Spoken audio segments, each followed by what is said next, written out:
right, welcome back to another episode. We are super excited today to have the founder of an incredible investment company that is doing some awesome things that we're really excited to hear about.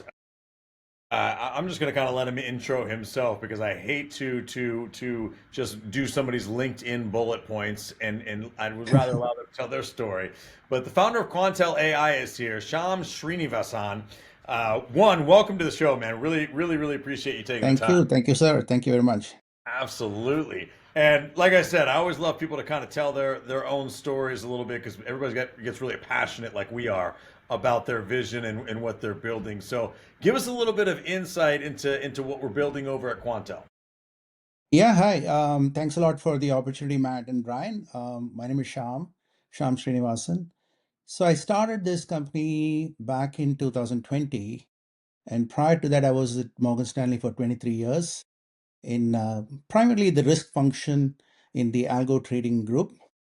And COVID hit just when the timing was like so perfect that I left after 23 years and COVID hit. I had great vision in terms of using AI. At that time, it was still a little, at the nascent stage of adoption in, the enterprise world and all those things. So I wanted to create something using AI for risk management, particularly in investment space. Um, so because of COVID, we could not really penetrate into the enterprise market because everything got shut down. Everyone started working from home, etc. Right? So what we did was to pivot what our risk management solution is for investment management. So that's one of the problems that I, as an investor working for a large firm, which is a typical, an accredited investor working, busy 9 to 5, 5 days a week. You really are not really keeping track of like what's going on in the market. Particularly in my case, I was very close to the market data, working on the trading floor, but still wasn't really able to benefit from all the proximity of the data that we had to benefit my own personal account, whether it's a retirement account or individual account. So when I looked at it, okay, this is a problem. While we are trying to create solutions for all these hedge funds and ultra high net worth and whatnot, why is it not impacting an average person? Here, when I say average person, people who still make a lot of money in their day to day salary as a job, but still, why is it not impacting? Why do they have to depend on a job forever to keep their life going, right? The market is giving so many opportunities there, but it's just not impacting the bank balance of people. So that's why we came with the solution to say, how do we leverage AI, the technology, the risk management, all the advancements in using data to identify the opportunities in the market, etc., create a product that is transformative in nature to produce the kind of returns that's going to make a big difference for people's lives, right? They can retire earlier, right? If let's say that an investment account is making 5% extra than an S&P 500, so it's not very difficult to achieve consistently. If you can do better, there are going to be good years, there are going to be bad years, but if we can do better than S&P by 5% over a 15-year period, now you're looking at double the value of your retirement account. Instead of retiring with a $3 million, you're going to be retiring at $6 million, and at that point a person who is retiring is not going to be employable. He or she is already 60 plus, right? Now that $3 extra million is going to be a huge difference for the next 20 years or 25 years that the person is going to expect to live, right? That's the transformation that we are talking about. And we are so passionate about what we're doing. And thank goodness we've been very successful at what we are doing so far. And we hope to continue this trend. That's awesome. So, I'm sure there's a lot that goes into the secret sauce, Sean, but like just for the benefit of our listeners, can you help I mean, especially with how prevalent, AI is becoming right now. Can you give our listeners, a little bit of an idea about, how Quantel is using AI to create these types of additional returns for your customers? Sure. We There are multiple different uh, attributes to and investable assets that we look at. Broadly speaking, let's say we think of a stock, right? There's this fundamental characteristics of a stock. What is the P ratio of a stock? What's the ROI? What's the ROE? What's the PEG? How it's growing, etc., etc. These are like what the companies report about a stock to the general consumers, right? And that's a SEC regulated 10Ks and 10Qs that they have to publish. That's a published information.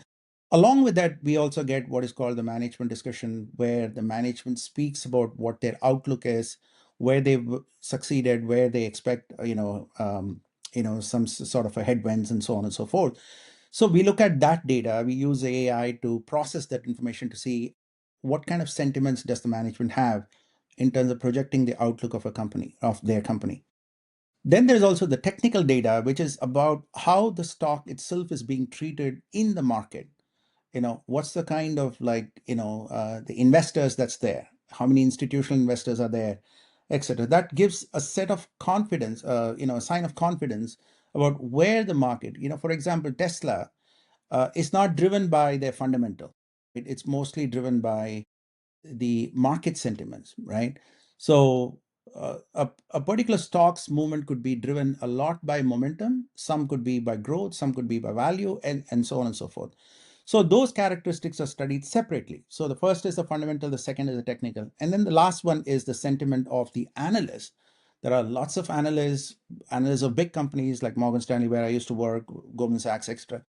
So they analyze all these different companies, ad nauseum, in terms of the depth of what they go to, every minute details. It actually adds a lot of value, but that becomes the overall confidence of the analyst on that particular company. And they say, okay, here's the price target, here's our confidence of whether it's a strong buy, sell, etc.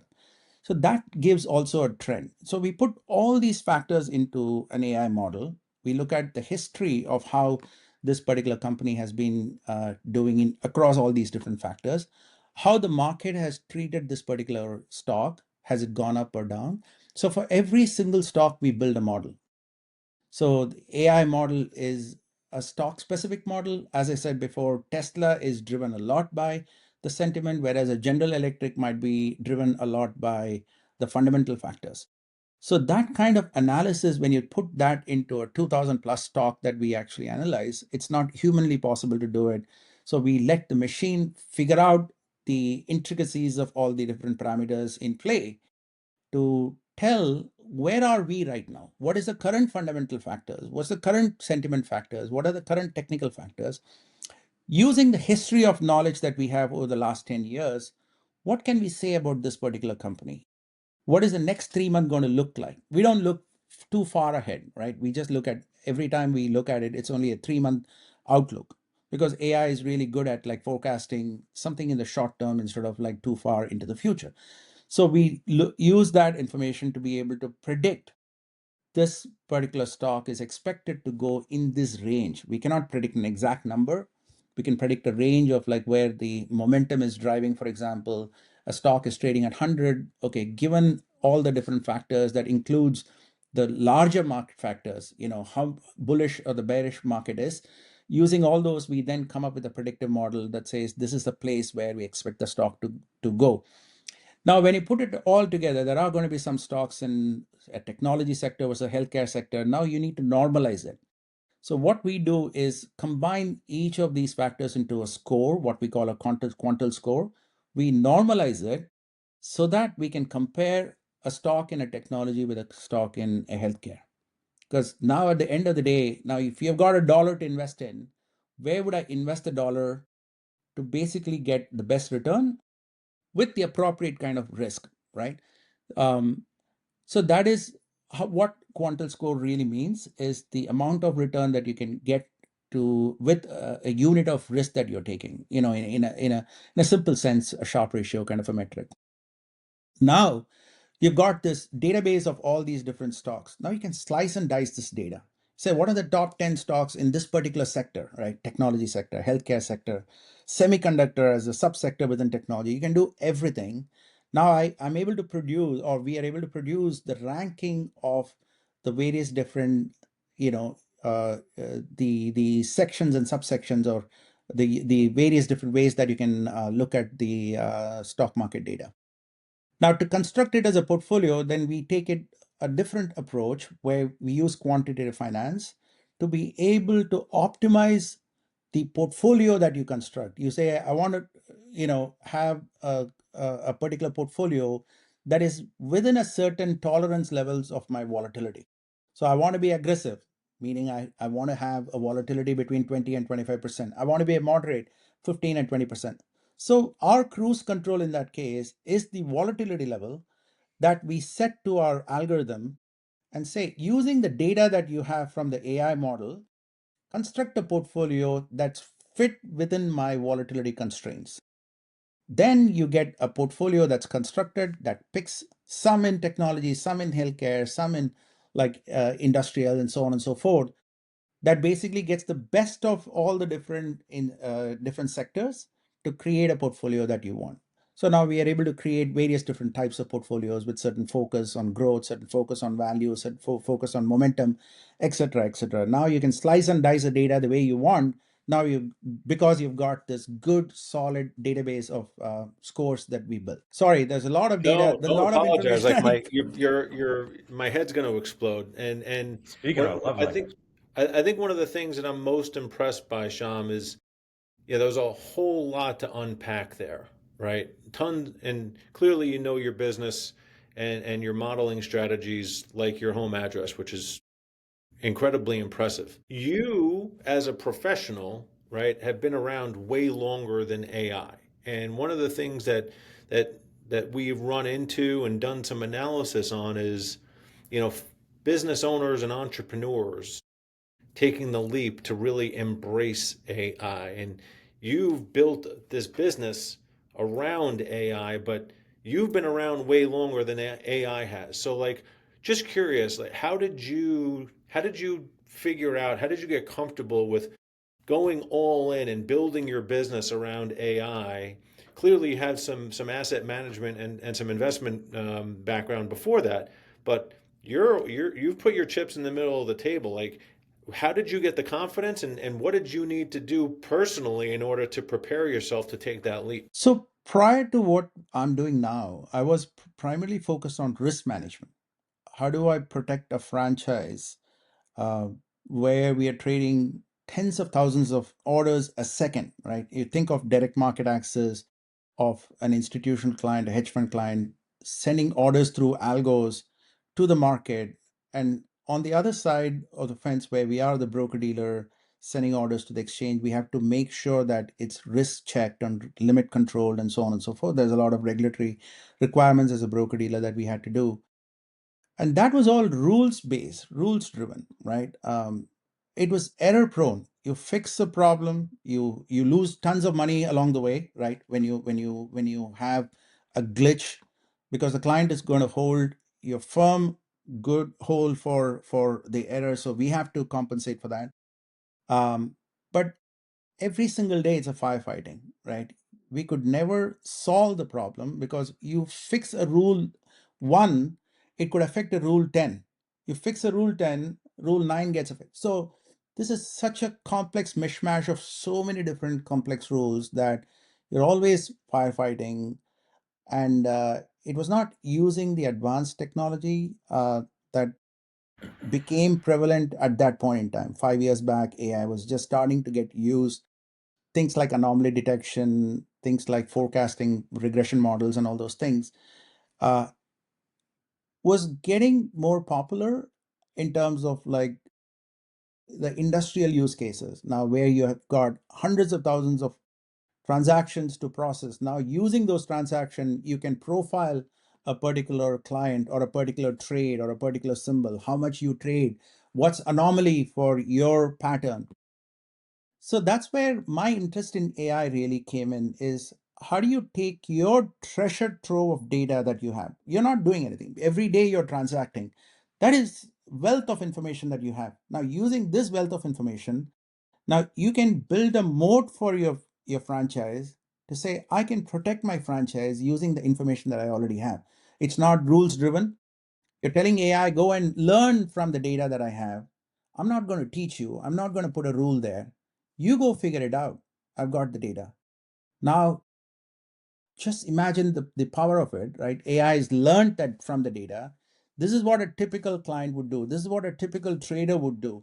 If anything outside the parameters of this, that is something suspicious. That's something risky. Now we are able to protect. So now applying the same principles on a stock, right? What is the normal pattern of behavior of particular group of stocks? If something is behaving differently, either it's very good or very bad. Now you can take the same power of like detecting some anomalous data pattern to your advantage to take, if you, we are not a hedge fund, we are not, acting as a hedge fund to take enormous risk. Even the stocks that's underperforming is treasure trove of information that you have, because you can go and short those stocks, right? So just like how the top ranked stocks is very useful, you can also do the bottom ranked stocks using the same kind of pattern, same kind of information.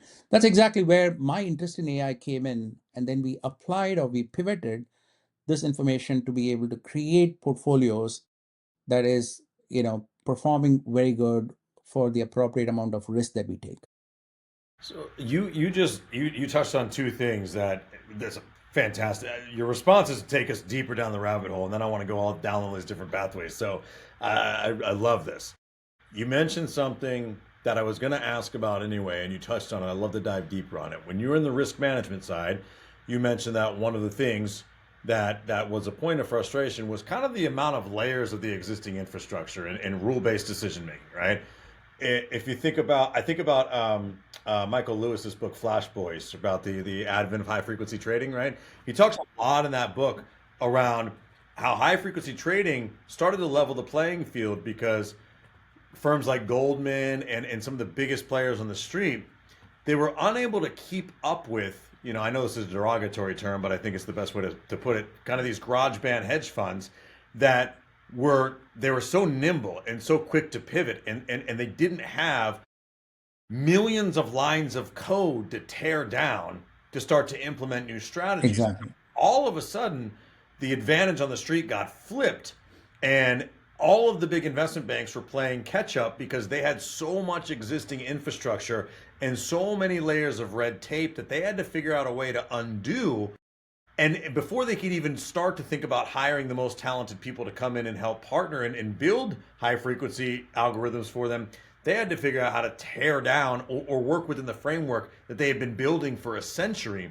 This reminds me of that moment in time. And so when it comes to firms like yours, I don't know if you would consider that you have any competitors or colleagues out there, but how far ahead of the street do you think that you are on these types of strategies, and what sort of challenges do you think they'll face with your experience working for big firms? What sort of challenges do you think they'll face in trying to adopt similar strategies with AI? Yeah, so there's a lot, as you said, there's a lot of like uh, risk control in place in a large firm, which we as a nimble firm don't have, right? Risk control, not in a negative sense of things, but that just, you know, in a year, if you did 5 turnovers or 5 changes to your system, that's a big deal in a large setup, because you have to go through 3 layers of approval before anything gets released to the what we call the production environment, right?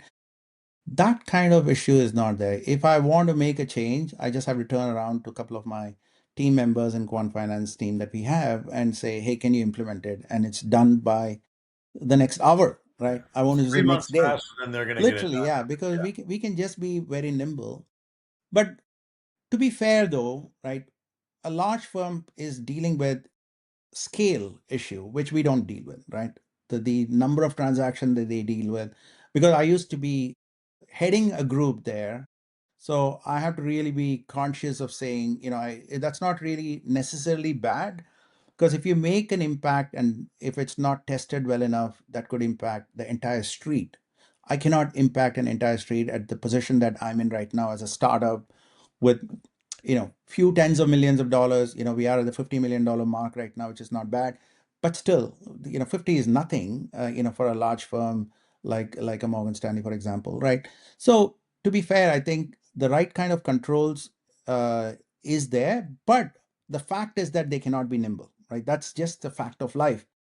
You have to exercise enormous amount of caution, and the data is sacrosanct. They cannot let go of the data outside the perimeter of their firewall. That's also another issue, that they cannot use some of the open source tools that we are able to use, right?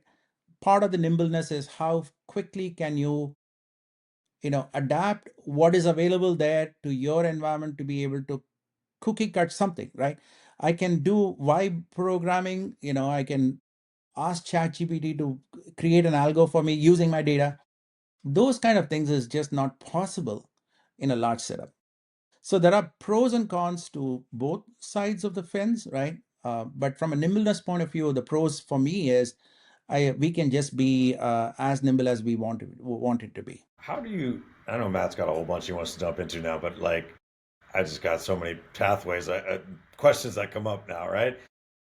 When you think about the future, do you think it becomes? Do you think the advantage a firm has in the future is their ability to build a better model rather than their ability to create a better knowledge base for an existing model? And the reason that I ask is because, let's say major firms on the street all go third party to build their models, and essentially all work off a similar knowledge base. At the end of the day, over a certain time horizon, no matter how advanced the AI gets, will it just essentially be competing with itself to the point where at the end of the day it ends up being a completely net neutral for everybody? Is that a possibility? And is the real advantage in building better models? And do you think that firms will purposely avoid, I guess, model contagion, where we're all just working with the same model? Like, do you think that they'll all try to build proprietary models? No, just even a simplistic model that we have about 150 features, the data points that we use for creating this basic AI model that I talked about, where we have the fundamental, the technical, the sentiment, and all those things, right? Now, if you take the permutations of these different features of the model, it's just runs into millions of combinations or permutation combination, right? So you cannot say every model, just because they use the same data, is going to be alike. It's just going to be a lot about model parameter tuning, what data you use to train the model. Your firm's data set might be very different to my firm's data set, as an example, right? What weights I give for certain aspects of it. There's so many different combinations. So I don't think, just because the ingredients are the same, the outcome is not the same. You go to a restaurant because they use the same tomato, same onions, same garlic, same pasta, but the output that they produce is very different to different restaurants based on the quality of the chef, right? It's the same thing holds here also. So I don't think, all the models are going to look alike, but if everyone starts using ChatGPT, then it all becomes the same, right? But I Yeah. don't think that that would be the case, right? I don't think, people will just, rely upon AI to create these models, right? Yeah, I think that's a good point. Is when you start to have, I don't know how to describe it. I don't use good terminology, but self-propelling models that are created by models, I think is. Yeah, that I don't think that's going to be pervasive. It may be there, but it won't be pervasive. People will start investing time, because when we analyze our performance numbers, where did we go wrong? Where did we make a lot of money? Which models work, which model doesn't work, under what market conditions. So we do a lot of analysis of what we do, right? Yeah. And that analysis is all human analysis, not a AI analysis, right? Maybe it may happen 10 years from now, I'm not sure, but we are not there yet. So that's a good point that you just made. The difference between human analysis and AI analysis. And I was wanting to ask this earlier. You mentioned that basically build a stock specific model. So we're talking about stocks, but if we're talking about generally securities in general, the thought that came to mind was, when you're working with an AI model that doesn't have, I don't know how to describe that human intuition It's looking very objectively at the security. Sometimes that can be a really bad thing. Sometimes that can be a good thing. Human beings are very easily influenced by sentiment, but human beings also tend to understand more at this current moment in time. I believe more about the cause and effect of other parts of the global economy, geopolitics, anything that could affect that security that AI might be looking at. And so, do you feel like there are models right now that are susceptible that we need to work on in the future that are susceptible to actually creating, Nassim Nicholas Taleb's black swan event because it's only looking at a stock objectively? Or do you think the opposite also might be true, where if you built a stock specific model that looked at mortgage backed securities in 2008, where human beings were not looking at the failure rate or the default rate on loans, AI in a second could have looked at one security and said 10% of these are likely to fail in the next 2 years, and we could have avoided a really big financial disaster? Which way do you think we're more vulnerable to AI being more powerful than humans in stopping those events, or AI potentially being the cause of more of those events? So one is the creation side, right? Creation always is about analyzing the data, and then I wouldn't call it a rule base, but what factors influence a particular stock can be analyzed using AI, like the way we do. We come up with a score, all those things, right? But that needs a fine tuning. The parameter tuning. Whatever that we say, you do back testing. AI produces some results, but it may not result in what your outcome, desired outcome is. So that's a constant process where your data engineers or data scientists work with the modeling part of it to create something that will test be successful at the test of time, right?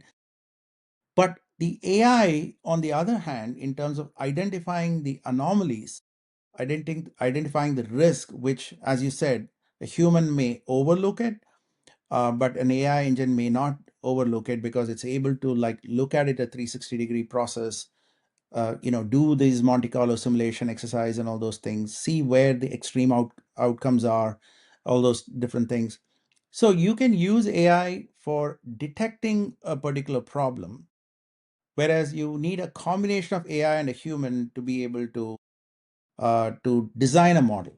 So what in our case, what we do, we use AI for 80% of the way to create a model, but there's always a 20% component, there's a human component. Even the last mile, we are not comfortable to let AI execute the trades for us because we cannot afford to make mistakes, because when you're small, when you're big, it doesn't matter. You cannot afford to make mistakes because at the end of the day, what would be going is the confidence of your customers on you with your ability, right? Even if we can make the client whole, if there is an error, still that removes the confidence. That's a trust factor that is at play here, right? We cannot afford to do that. So the last mile, which is the execution, is a human component. Prior to that, the due diligence aspect of it, okay, AI said these are the 5 stocks to buy, let me go and validate it whether it's actually good, because I don't have the time to look at 2000 stocks and pick the 5. Let AI do that work. But now that it's done the work, now I'm going to cross check it and then ensure that we are in the driver's seat to create the model and execute the model for the clients. So we use AI as a worker. We don't use AI as the CEO of the company. It's a good way to put it. I like that. Because now I don't know if anybody's noticed, but even at the bottom of Chat GPT, it says, we make mistakes too. Exactly. Right? Smart. Exactly. So I have a couple of, other questions for you, Sham. You said you started the business in 2020. Here we are in Q4 of 2025, and it sounds like you and your team have covered a lot of ground. AI is no doubt the hottest thing that technology has seen. How have you, as CEO of the company, been able to recruit talent that helps you deliver this mission when you have, Zuckerberg cutting $250 million comp packages for, AI researchers, and Google investing in AI. Like, how are you as a smaller type business in the grand scheme of things? I'm sure you're very sizable, but how are you out there getting talent and bringing this vision to life? So we used a different kind of an approach because when you are small, particularly with you know few dollars to spend, and you have to spend very, very cautiously, right?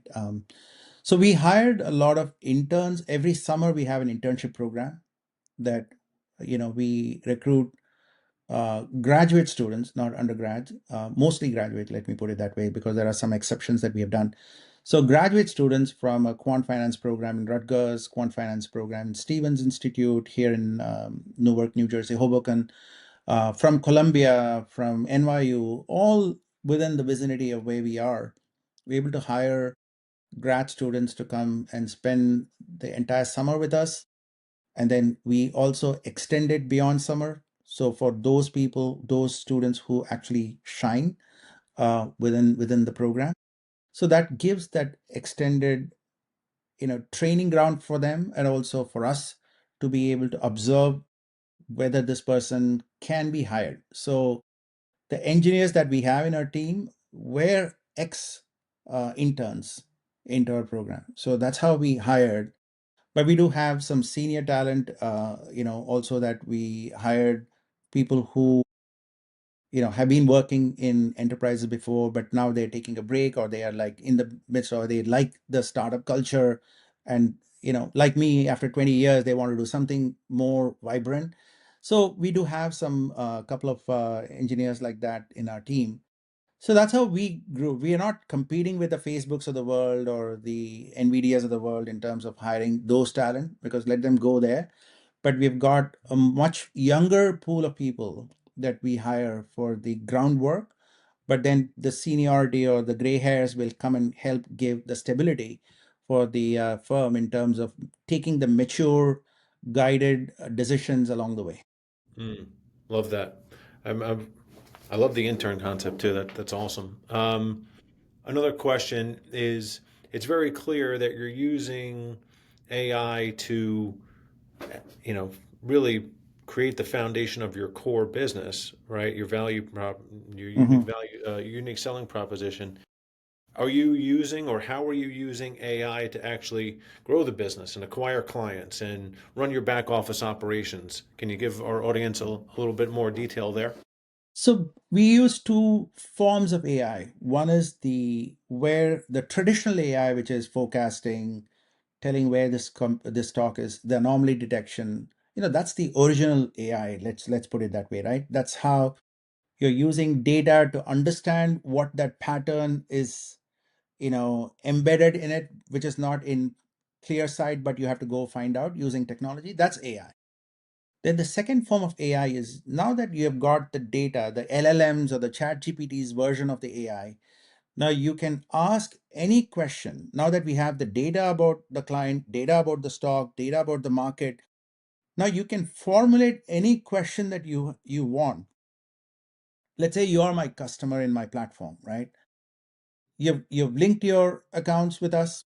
The account could be in Fidelity, in E-Trade. It doesn't matter where you can link your account with us. You have your own trading account with us also. Let's assume that you basically have your IRA account that's managed by us, and you've got certain number of symbols that you are exposed to. Now we know a lot about you, a lot about your accounts, right? Now you can say, hey, where are the risk in my portfolio? All right. Now that's a different AI. It's not forecasting, right? It's about knowing about what your data is, marrying the data with the intelligence that we have collected about the market, about the stocks, and all those things. Now we can analyze your data in your simple English. You asked a question. Now we are going to give you an answer in simple English saying that, hey, we have analyzed all your holdings. These are the 5 stock that exceeds the certain threshold of risk, and you may want to adjust the risk by these other complementary stocks that you can invest in. Now, as though you're talking to a real advisor, this is an AI advisor that we have built that you can pretty much ask any question under the sun. What's your outlook in NVIDIA, right?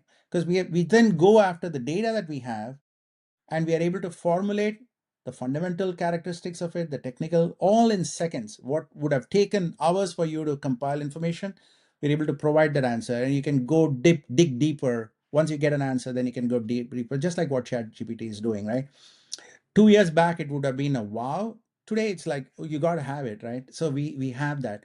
So now, becoming a customer of ours and giving your information with all the security that we have built in, right? You're not giving your credentials when you link your account with Fidelity. There's a Plaid technology, all those things. Now everyone knows about it.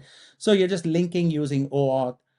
Now you've got an advisor in AI that can answer anything about your questions. How do you want to speed up? Am I going to reach my goal? If I want to get 15% return instead of 5% return or 10%, what should I do? What are the best stocks that you think I can hold for the next 5 years? So anything you can ask an advisor, you can ask Quantel AI that's underneath it. And what it is doing is it's obviously using your information with the enriched intelligence that we have built, marrying it together to provide you, any and every information that you're seeking for. Amazing. Amazing. Last question for me before I kick it back to Brian. You're, I'm just so impressed with everything. Just curious, like as an individual, take your business owner hat off. Like, how have you used AI in your own personal life, or do you? And if so, can you give our audience an example of an area outside of your business where you leverage AI from a human perspective? Off late, this AI for so I used to dread creating PowerPoints. Mm, I just could not get it, right? I just could not design the nice graphic. I was like always wondering how the heck people do it, right? It's so beautiful when they do the presentation. I just could not do it. Thank goodness now we have Gamma.app, which is an AI app Yeah. that I just have to give my prompts, my input, and wow, it comes up with like something which is to my design, my language, my company logo, structure, everything. So it's so easy. Just today, I had a call at 1:30 with a client, and I got notice at 1:25 about something he wants to ask about options, a strategy that we are currently working on. And then I had to do a presentation in 5 minutes in a PowerPoint, and I did not dread at all. It all took literally 2 minutes for me to go to Gamma saying, hey, here's our strategy. Can you just put a presentation which is five slides, and using, of course, Gamma is already embedded with our company logos and all those things. And within 2 minutes, I got what I want. I just gave all the information about what my strategy does. 5 slides. There is no way I can reproduce that. There is no way that I can do that. So that's like the power of AI there, right? And never am I going to create a PowerPoint by my own self, right? It's just going to be like start with, of course, there could be fine tuning here and there that we would do, but 90% of the work is done by AI, and the last 10%, similar to my what we just talked about, the portfolios, right? What we create. 90% of the work is done by AI. The last mile 10% is what we do, and we want to control that, right? We don't want to let go of that control. love that. Man, I'm going to tell you, if you show me a future where the worst case scenario happened and AI ended up taking over the world in a negative way, but I still never had to build a slide deck again, I still might be good. I'm going to tell still you. still still very good. Yeah. I'm Just just for that PowerPoint thing, AI is exactly. if not for anything else. That Yeah. might be it. We want to. We're coming up on time. We want to be respectful of everybody's time, Sham. So one, we really appreciate the conversation. We'd love to have a follow up at some point and hear more about the Quantel journey as the landscape and the markets evolve. But where can people find you? Where can they find out more about Quantel? So we are on the website quantel.ai. So they can find us there. We are on App Store, we are on Play Store, and we are on web app. You don't need to have a download an app. So you can get started with $0. So there are lots of information that we provide for any and every customer to come on board. There are growth calculators that uses AI. If you punch in your numbers, you punch in what your risk parameters are, we tell using the current market information that we have, the current intelligence that we have, saying, okay, this is what, if you start 2025, this is what is the expected value of your portfolio in the next 2 years, 3 years, etc. So there's a lot of like usable features that's there for free. You can open an account with Quantel for us to manage. The first $25,000, we don't even charge a penny. So it's free to manage. So we use our AI models to work at the basic level. 25,000 is not a lot of money. So we just use the basic level. And then once you go, beyond, as the money increases, then we come into, growth strategies, options based strategies, and all kinds of like, we go the full stretch of like all the different things, including structured notes and all kinds of like variations there. At the highest level, we have customers who have got millions of dollars with us as a client. And on the lower end, we also have customers who've got $100 with us. The spread is big, but most of the focus, as we said before, is accredited and above. So we don't turn away anyone as a customer. Kit can use Quantel AI to the benefit of like ask questions about market. Before you invest, you may want to say, ideally we say, hey, did you Quantel that stock? We want to be a verb, but we'll get there at some point. Hey, well, you just got another app download right now, so Exactly. Yeah. Thank you very much. Yeah. Yeah. 100%. I'll check it out as soon as we wrap up. That's Same. fantastic. Same. Well, Sean, we really appreciate the time. Everybody check out Quantel, Quantel.ai. Go download the app as well. And we'd love to have a follow-up conversation at some point and learn about more about your guys' journey. Great. Awesome. Thanks, Brian. Thanks a lot, Matt. Yeah. Thank you Thank very you, much. Sean. This is great. Yeah. Sure. Appreciate Bye. you guys listening to another episode, and we will see you next time.